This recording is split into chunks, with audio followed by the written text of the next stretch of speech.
Do you know what's funny though, Ali, sorry, is I heard the same thing kind of labelled at Thomas Tuchel before he got here. I remember people coming on saying he's only won the French League with PSG and he failed in the Champions League final. What pedigree has he got to come to the Premier League and take over a club like Chelsea? Because it was a little bit of outrage when Frank got the sack. But anyone now looking at Chelsea, what he's turned them into.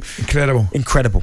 Absolutely. However, my argument to that point would be, I think the players at Chelsea were there to do the that. Squad, I'm not so sure as good a squad as United have, and they have got a very, very good squad. I mean, you'd have to say sitting 8th in the league, they are underachieving, but I am not sure they've got the ability to do what Chelsea have done, for example, Benty. I don't think so. They're very top heavy, aren't they, United? When you look at a lot of their best players, they're all attacking players. But I think a lot of people have alluded to, it's in the middle of the park in terms of the two holders. They've not got that top quality holding midfielder that kind of knits it all together. And even defensively this season, some of the performances, Maguire, Varane can't stay fit at the minute, Shaw, Wan-Bissaka, Lindelof, the confidence is just shot. Look, I mean, I must admit, I thought it was an uncharacteristic performance by United at the weekend, in the respect that it must be tough for United fans, Benty, looking at them just now, when they've got to go to Chelsea, they've got to kind of change the way they play, and they end up coming away with a good result, happy with a draw. I mean, it's just a change in the psyche for the United fans. It used to be Manchester United going, wherever they go, they're expected to win. That's my point. Expected to win. But even though, and listen, it is a credible point, you have to say they've gone to arguably one of the favourites in the Premier League, left for the point, they got battered. I mean, they had the chance at the end, to be fair. Fred picks the wrong option until he tries to chip the goalkeeper. I've never seen him chip anything ever, but that was bold. I've never seen him score a goal yet. Anyway, we're going to speak to somebody to get his opinion on it. It's talkSPORT's Manchester correspondent Micky Gray. Very good morning, Micky. How are you? McCoist, Benty, very good morning. Micky, before we go into all things Manchester United, Lewandowski's got to get that, hasn't he? Come on, mate.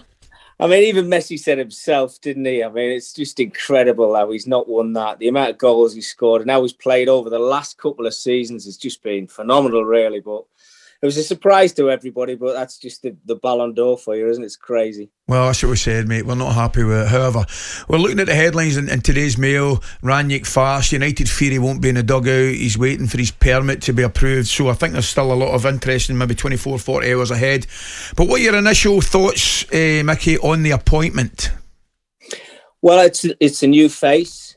He comes with a good track record. I think we've heard from a few Premier League managers, and they've basically turned around and said that he's going to bring something special to the Premier League. They need it. They need something different. They need a different voice. And I think for these 6 months this season, he's got to try and change things up. The big problem I've got, and I don't know if you guys agree with this, is trying to change a team's style in the middle of a season is not easy. And I think everybody maybe as a look from the outside, because he's not going to have a pre-season, he's going to jump straight into it, and it's not going to happen overnight. So I think it's a bit strange, but again, I do think they need that new face in the dressing room and that new voice.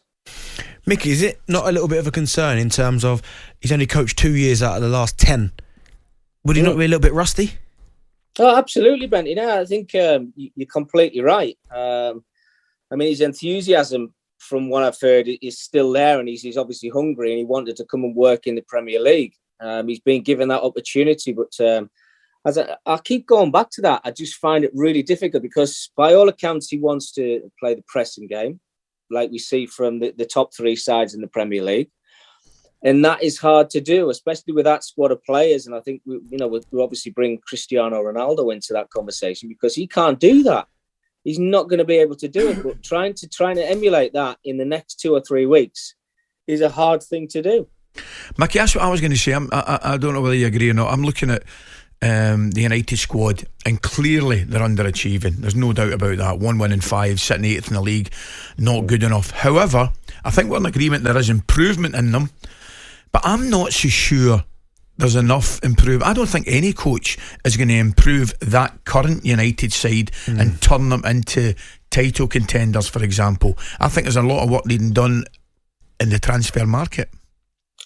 Well, there's got to be, because but can you bring those players in that you want to bring in January?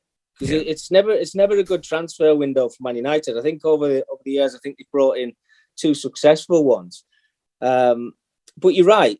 That squad of players moving forward is clearly not good enough to start challenging for titles. When you look at the 3 sides that are chasing for it now, I mean, they're streets ahead of it. I mean, you can look at the result against Chelsea at the weekend.